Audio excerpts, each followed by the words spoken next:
Rajayoga. Raj, Rajayoga is the old system or science followed by the great rishis and saints to help them in realizing self or God. It was prevalent in India long before the time of Ramayana. It was first introduced by a great rishi who lived 72 generations prior to Raja Dasarath of the Surya Vamsh, Surya or Sun dynasty. He devoted much of his time wandering a good deal to find out the real method of achieving freedom by which problems of life could easily be solved. He was swimming in the central region, as described in the book, being mostly attached to the center itself. His state was akin to that of the present personality, now working for the change as required by nature. After pondering long over the subject, the great sage at last discovered the method, which ultimately developed into what is known as Raja Yoga. When he was in close touch with the center, he discovered the reality of the world with its cause or force in existence. He found out that the motion or stir of some power from beneath the center brought the present world into existence. That stirring thought, in other words, called Upadan Karan or Shobh. At last, he arrived at the conclusion that it is the outcome of the power which is similar to or identical with the thought power of the man. Actually, he deduced that thought could bring out such results and that its power is unlimited. He then took work from the thought power, which fell to our lot, and with it, he started training. That is the basis of Raja Yoga, or the king of yogas.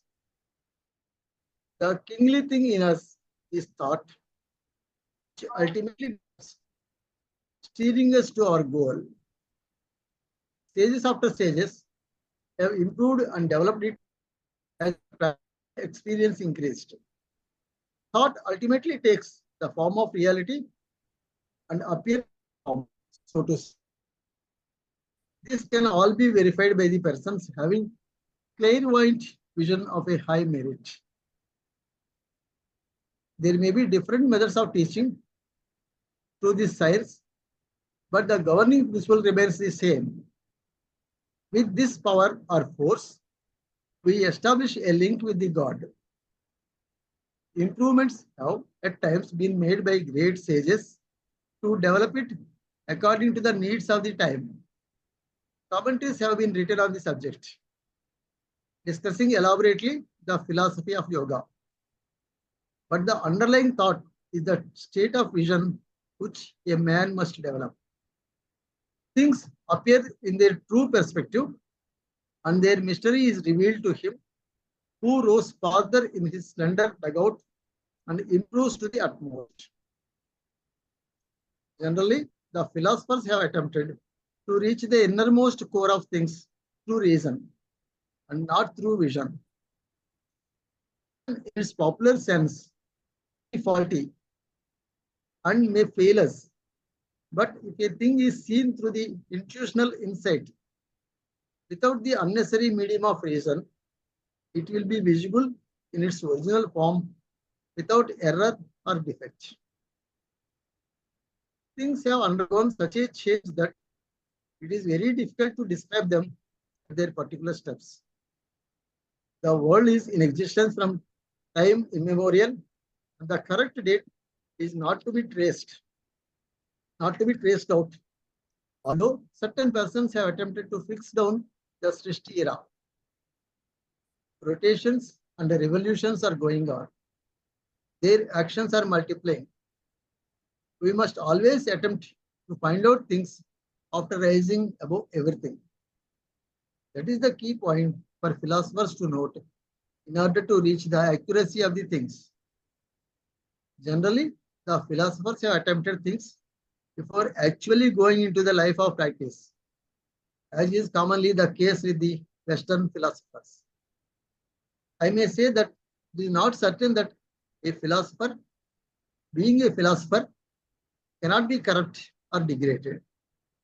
But there is no possibility or corruption or degradation if he has studied things by leading a practical life.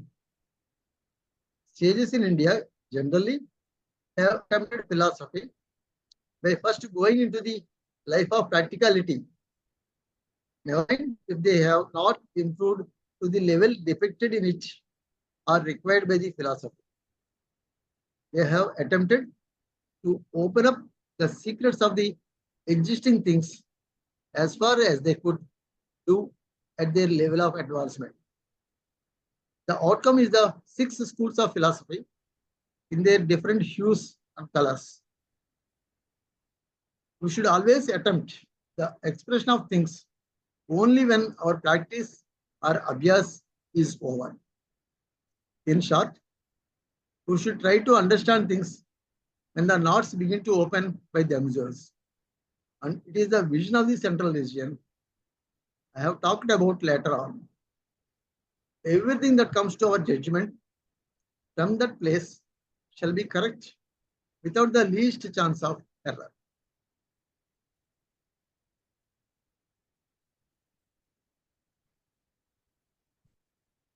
Madhava, any comments on this? అంటే sir main point ఏమంటే you should develop that vision అంటున్నాడు. Practicality అంటే మనం అంతా like we use వివేక వైరాగ్య words use చేస్తున్నాము without practically having the state of mind. And ఇప్పుడు everybody knows that everything is changing in life. So everything is in a flux. So even we know intellectually, everybody knows, but why still we are interested in the affairs of the world? Why we are still interested in our own desires and desires of other people? They may be rulers, politicians and all that. Even though we know that final analysis, it's all meaningless because change is the reality. But meditation, if you do meditation correctly, you will go beyond reason, and the intuition is, which is very subtle, will arise in you, which is the real wisdom. Wisdom arises in you. Then only viveka and vairagya will come. Otherwise, mere thinking is not. Intellectual understanding is not wisdom actually, because we have seen in our own lives how difficult it is to live a life of viveka and all that. So we have to keep on practicing meditation, which leads to purity, and then that intuitional wisdom will arise in us. Till that time, we are not safe. I mean, we are liable to fall, and then progress, stagnation is possible actually. So unless we practically experience those things, everything is meaningless actually. Yeah. The reason can be corrupted, but not the intuition. Intuition will arise when your mind is absolutely tranquil and silent, and when it is become pure, when Sattva-guna is dominating, then the intuition comes, and that gives you conviction, which gives you detachment from the worldly matters. Till that time, world is, we feel it as real, and attachment to it is so patently obvious to us. We find gratification in mental stimulation, gratification in sensory stimulation, and then gratification in intellectual discussions, like debates and discussions. We feel gratified because the detachment will come only when the intuitional wisdom arises in you. That comes by practice only. So he uses the word, right vision should come. He says, right. underlying thought is the state of vision which a man must develop. That vision ante a subtle insight should develop. Then things appear in their true perspective and their mystery is revealed.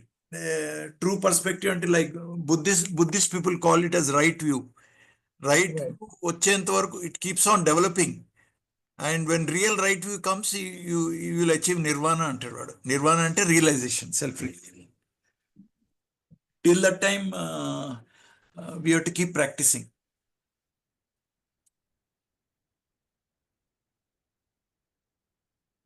And because it's one of the letters, Babuji, one Abhyasi says, I know that the world is transient, temporary, but still why I'm not able to develop detachment from the world, and he puts a question. Babuji answers very nicely in one of the letters. He says, as long as you have an idea that world is temporary, you will have an idea of what is permanent also. So you cannot be detached from this world. So he says, don't think about the world is unreal, temporary, or changing, because the opposite view will automatically come. Take the world as it is, but fix your thought on the reality. The reality is God. That is the real thing. You try to explore the nature of the reality instead of trying to analyze this world is changing. Why should I try to judge people? This is good, this is wrong, then that is endless activity. So he says you fix up your mind on reality. So you will transcend that the world is neither real nor unreal. It is beyond that. Then only detachment comes. Otherwise, detachment is not, vairagya is not possible. If you try to develop vairagya on your own, it is not possible. It comes, even in Bhagavad Gita, if you see the Lord Krishna in the 3rd chapter, he says that desire is sin. He says desire is like like smoke and fire, like a muddied mirror. You can't see the reflection. If smoke is there, you can't see the fire. In the same way, divinity is there, but you will not be able to see the divinity because of desire. And desire, he says, is lodged in sense organs, mind, manasu, buddhi. It is all residing there. You cannot, only wise person realizes that desire is actually sin. So fools accept that the desires are friendly actually. And he says the only way by which you can get rid of desire is by knowing that the saha, that the atma is superior to buddhi. So you have to take the help of God. And when, with the help of God only, thou art the only God and power to bring us up to the stage. He only can remove you, clean your manasu, buddhi, ahankara and sense organs nunchi. Our desires తీసే పని దేవుడి వల్లనే అవుతుంది. Otherwise, now I am practicing for the last 5 decades. I know it's very, very difficult to get rid of desires. Extremely difficult.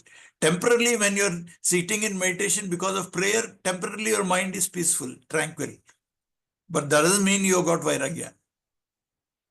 When vairagya comes, the mind stops operating actually, because then you'll be living what Babuji calls life in life actually. Then you're living in a turiya state. That means you are sleepy, but you're awake to the world. It's a kind of a like deep sleep state. You are in a, you're like in a, the world will look like a dream, or, it will be like that. So that is only possible when you're totally free from desires. So Rajayoga is when your attention is steadily, with undistracted attention is there on the object of meditation, that leads to all these developments. That's the idea. Next for them, sir, is the natural path. Natural path.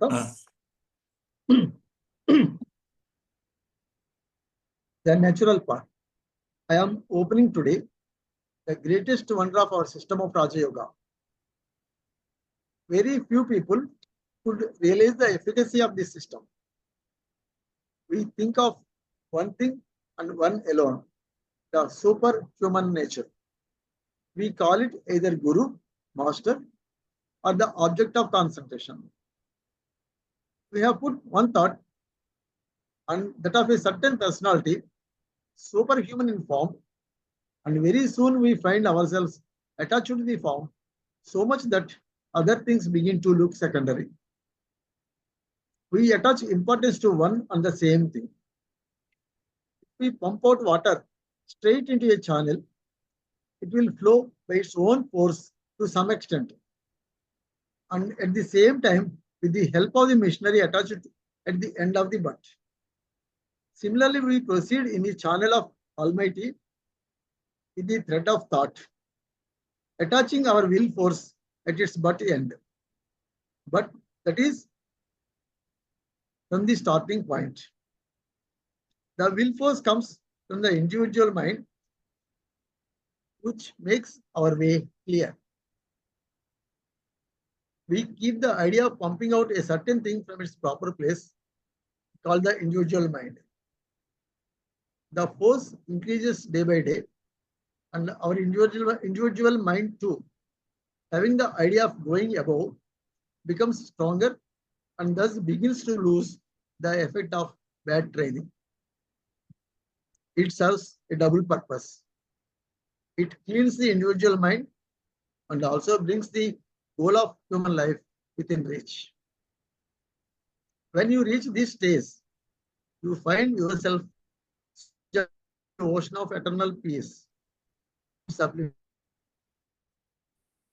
Your thought becomes so strong that it begins to dwell permanently in the midst of waves of the ocean. Every other thing downward then seems to be fading away. You have no other thought but that which you have made already. The result is that the things you see down below look like objects in a deep valley when observed from a high peak. When you do not see the things below, you feel no attachment with them. In the long run, the goal becomes quite vivid to the eye, and there remains nothing but the object you have really and correctly made. Now you are free from the worldly attachments. I mean to say, you see things but attach no weight to them.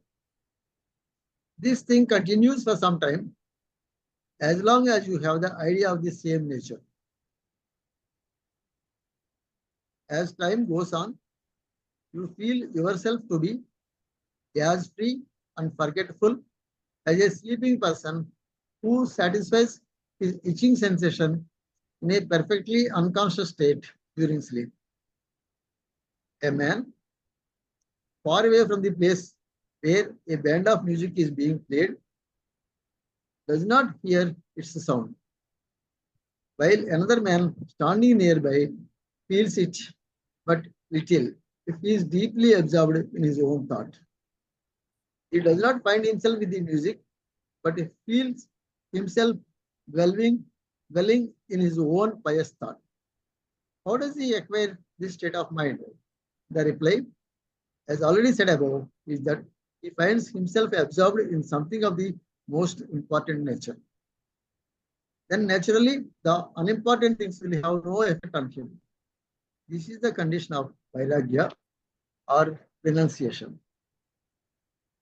The inattention that he is towards worldly objects does not allow his heart to be impressed by things other than those of important nature. The pious thought of realization he now has. For an abhyasi, the only important thing is to seek his goal within his own self. Many people are striving hard for vairagya or renunciation. How easily it is gained. He has no idea but of his own goal, and due to that he has lost all that is not worth having.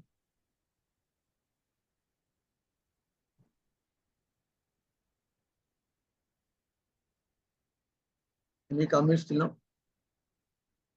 Yes, sir. It is actually in a very invigorating words. Actually, sir, sir asked me to read it again and again. He says he also reads this article and again, and once you read it, your course correction happens. You'll form a clear idea about the goal, and then you seem to get a boost of energy in your sadhana. Actually, if you read this article again and again.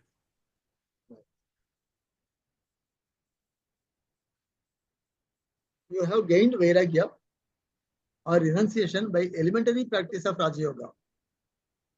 Your individual mind is, in a way, now connected with the plane of everlasting peace and happiness. In other words, you have made the way for your individual mind towards the high region. Until waves of the calm region of Almighty begin to flow direct to it. That is the individual mind. And still you become one with it.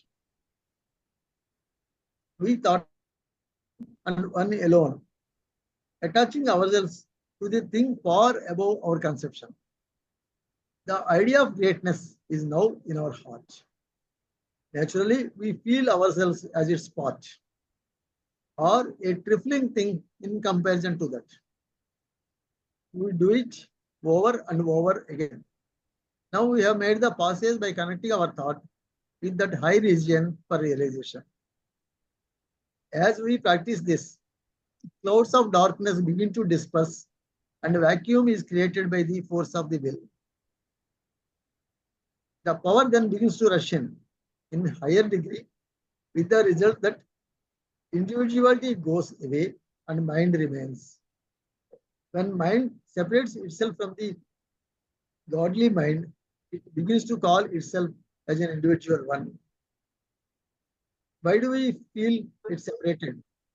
It is because the functions of the big mind on it cease to exist on account of our doings and our going on the wrong path. It gets saturated with these things so much that we feel nothing of reality, but feel only the impressions which these things have already made.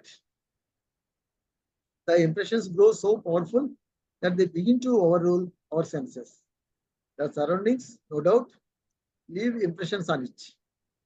Now, when we give place to that important idea, the pious one, on the mind of ours, the impressions we had made begin to lose their density. And in course of time, we are free from these things. The effect of what well is felt as well. If you go on practicing, you will feel the same thing in your individual mind as there is above it. When you feel these things in your individual mind, think you have lost its individuality. When the time of creation came, the latent motion beneath the center grew stronger, causing a stirring movement, which later led to the formation of the universe. That may be called the first or supermind of the Almighty. We owe origin to that mind, which we call the first mind. On the back side of the first mind, the center, or the state of thumb, which is clearly explained in the book Imperience Beacons.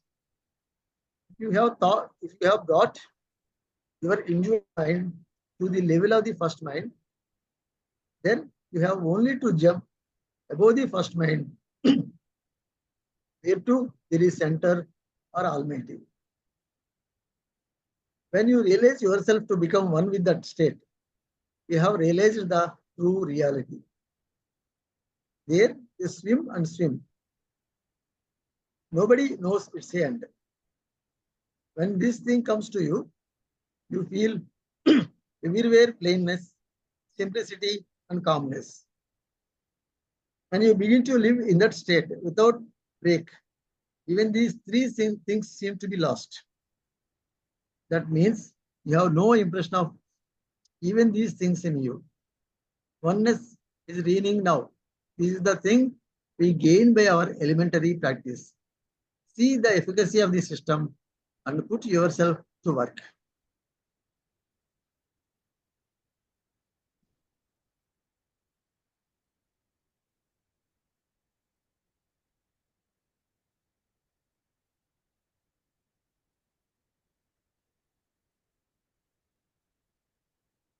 Have anything to comment? Nothing, sir. We'll finish it. We continue. Yeah. We generally lay stress upon meditation, apparently on human form. The critics may perhaps consider it suicidal to the spiritual feelings. The case is not so, provided the person meditated upon is one of special caliber, who has come down from the immaterial absolute for spiritual training, or has attained the spiritual standard of evolution required for the purpose by supreme self-exertion. We take the example of our master, Samarth Guru Mahatma Sri Ramchandraji Maharaj of Fatehgarh, UP. The thing will soon come to light and the world will remember him ever after. He was the one with nature. If we meditate upon such a great soul, the substance we are seeking for will come by itself. Mathematically, if A is equal to B and C gets equal to A, then ultimately C becomes equal to B.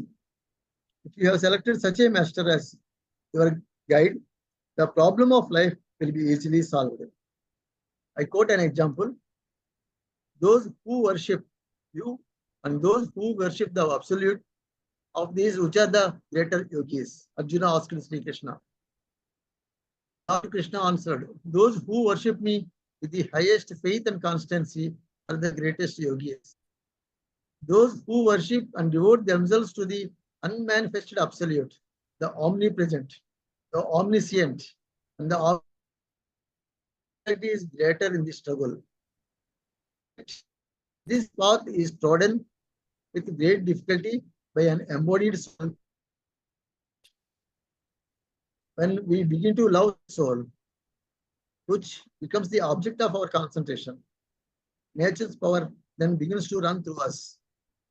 But the great soul is endowed with such powers. Our emotions and feelings, made wrongdoings, begin now to come to their original form, attain the highest excellence.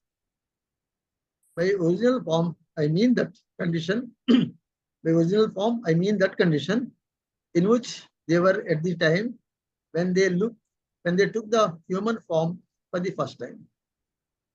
Our functions and work being unregulated and the mind undisciplined, we seek the shelter of such a great soul or the master.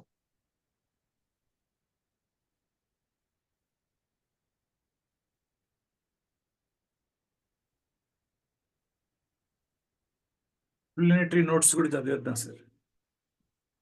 Yeah. Explanatory notes. No. Process of taking master as object of concentration, Vairagya. Right.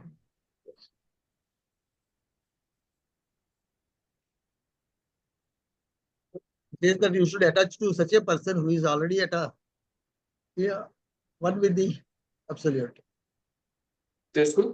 That you read that. Yeah. Now the book loan, I'll read it. The process of taking the master as an object of concentration is no doubt very efficacious, but only when the master is really one of the highest caliber, merged in the infinite, or transformed as nature personified. If it is otherwise, the effect produced upon the abhyasi will be reverse and highly detrimental to his ultimate purpose. So the view of the institute is, when sir has articulated it, you see, when we say divine light without luminosity, or God, Ishwar, or the Guru, or the Atma inside, it all means the same thing. When we use the word Ishwar or God, or when you use the word Guru for Guru like Babuji Maharaj, or your inner Atma, or there's no difference between these three things. So when we talk about divine light, it refers to all these three things. But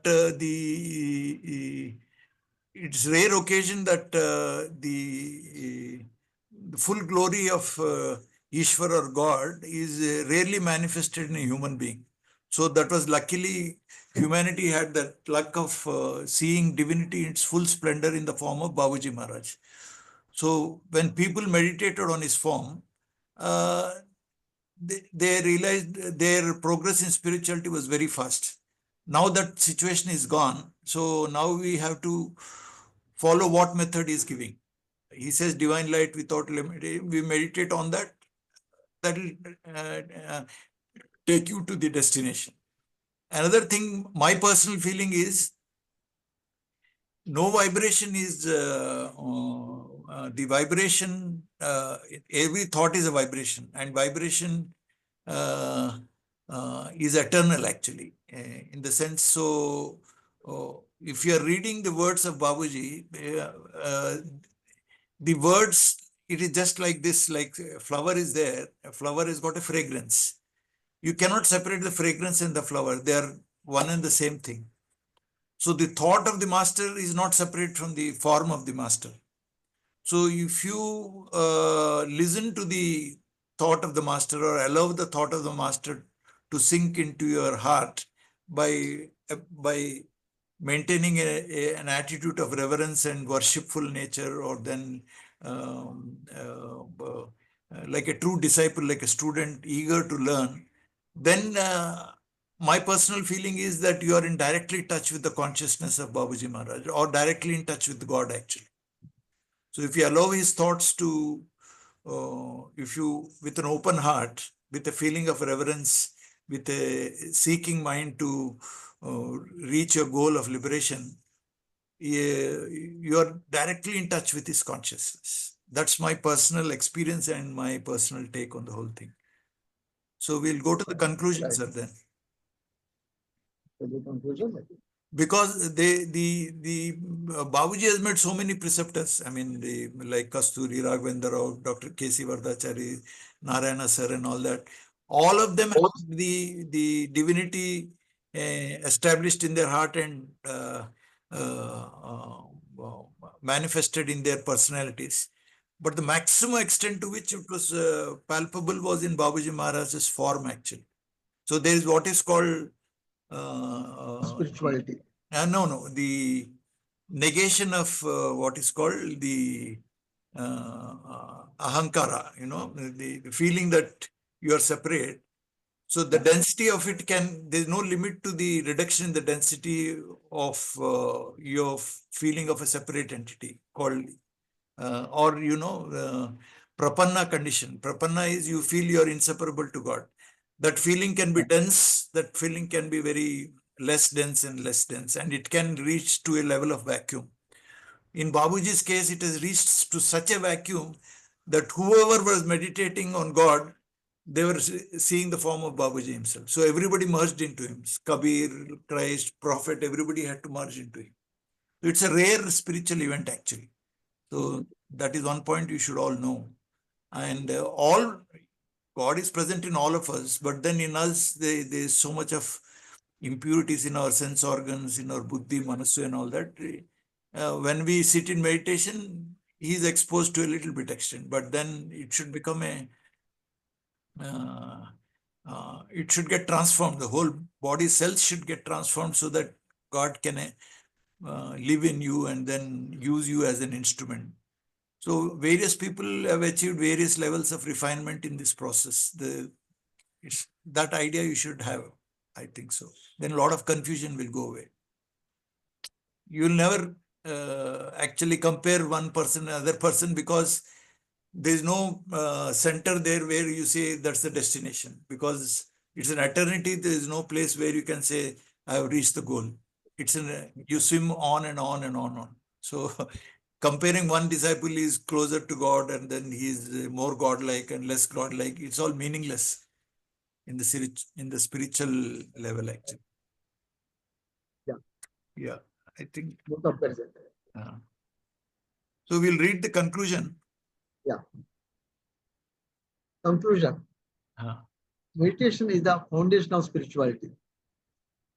I have discussed sufficiently as far as my anubhava or reading of nature allowed me.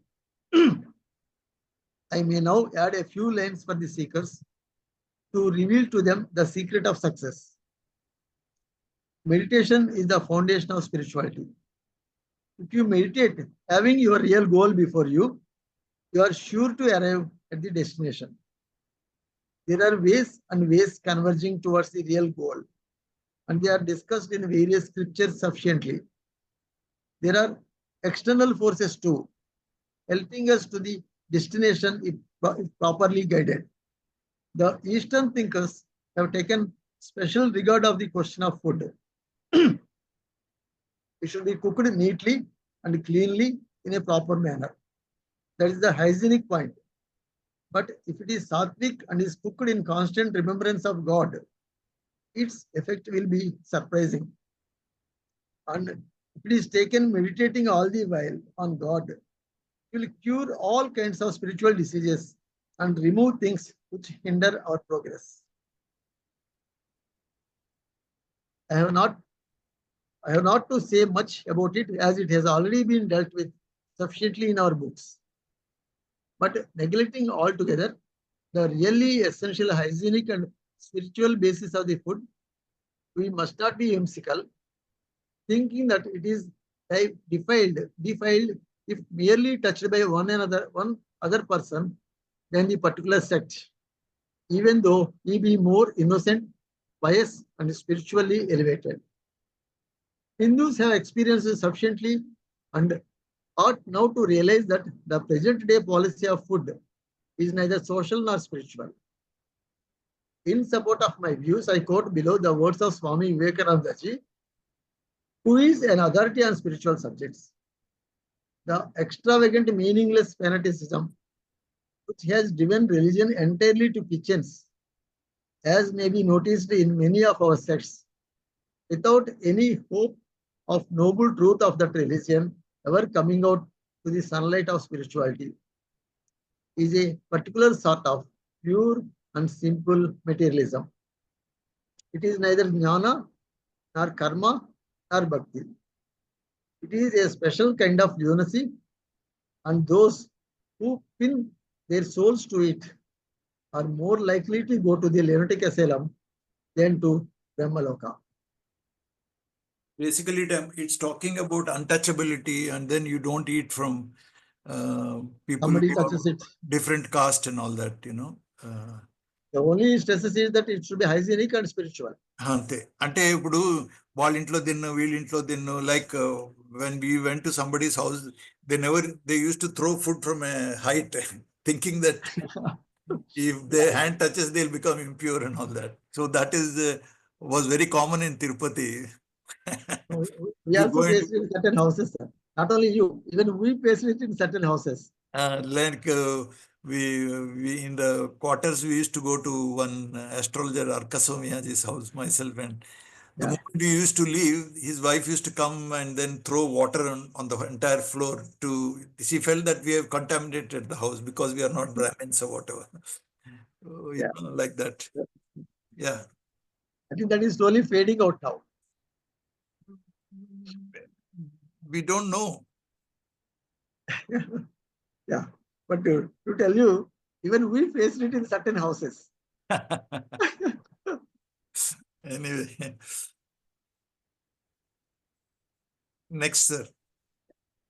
Another external thing necessary for the beginner is that he should practice restraint in thought, word, and deed, so as not to injure the feelings and prick the hearts of the others. If he does not restrain himself, he spoils his own heart. The reaction affects him unnoticed. The next thing for him to cultivate is that he should always look to the bright side of the picture and should not at any rate submit himself to the feeling that he cannot attain the goal. Iron will is essential for the purpose. He should not be led to the feeling of despondency, which is a great obstacle on the path. The cause of despondency in the spiritual field seems to be that people generally think it to be the most difficult and intricate thing. What we have to gain is really a very simple thing within our easy reach. The difficult methods so far applied for attaining this simple thing have really made it complicated and intricate. An example will make the proposition clear. Suppose a needle falls on the ground and you want to pick it up. It will be very easy to do so with the help of your fingers. If, however, a crane, a machine used for lifting heavy weights, or some other complicated machinery is used for picking up the needle, it will be difficult to do so, and it is quite possible you may fail in your attempt.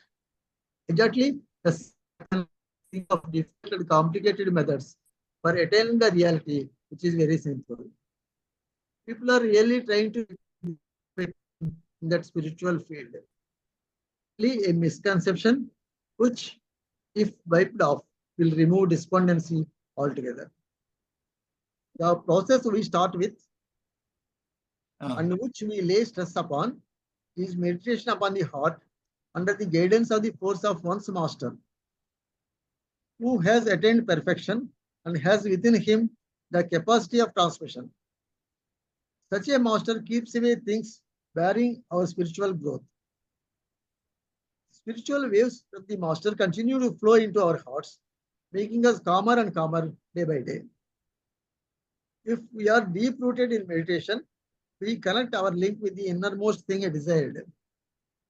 Devotion, of course, increases the capacity and smoothens the way.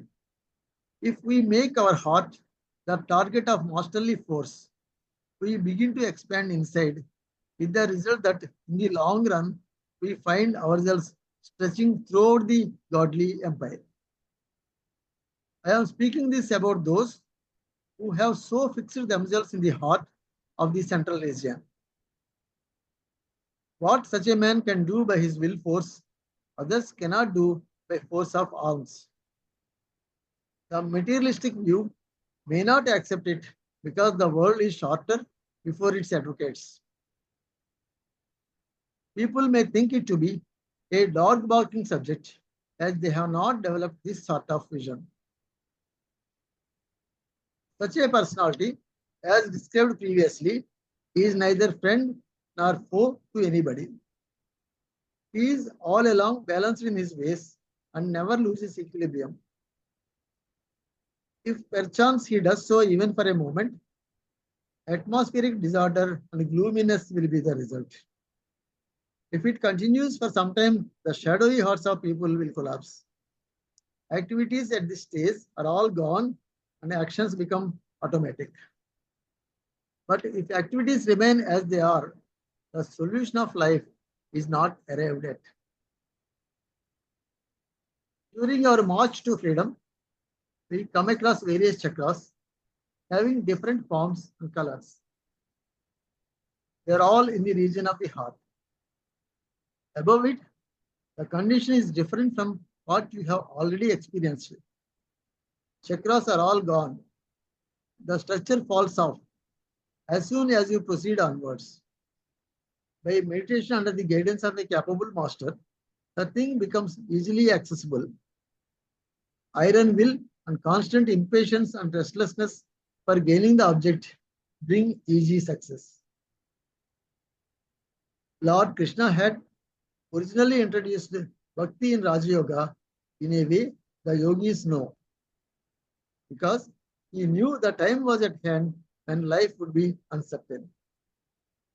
There is a vast difference between theory and practice. If I be telling you the same subject all day and night, it will not be beneficial to you at all, except that your mental taste may develop, and that too momentarily. Come with faith and confidence in the spiritual field and be prepared for the practice, throwing off the self-conceited ideas. I do not want you to dwell in the imagination that if you repeatedly read the scriptures, you will become the master of spirituality. By so doing, you can become a philosopher or learned man, but you cannot be a yogi without actual practice with love and devotion. It is very difficult to put a practical thing in words, just as you cannot describe the taste of wheat, although you have eaten it many times. May the day dawn up, may the day dawn when people will stand to realize the accuracy of what has been said above.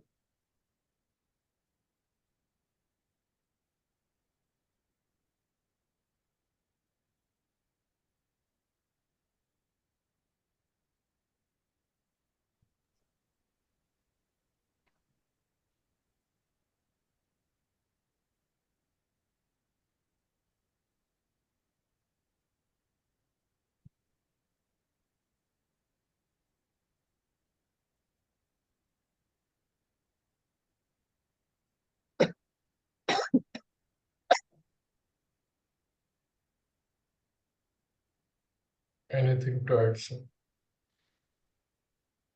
Fine, I think. We'll meet next Sunday then.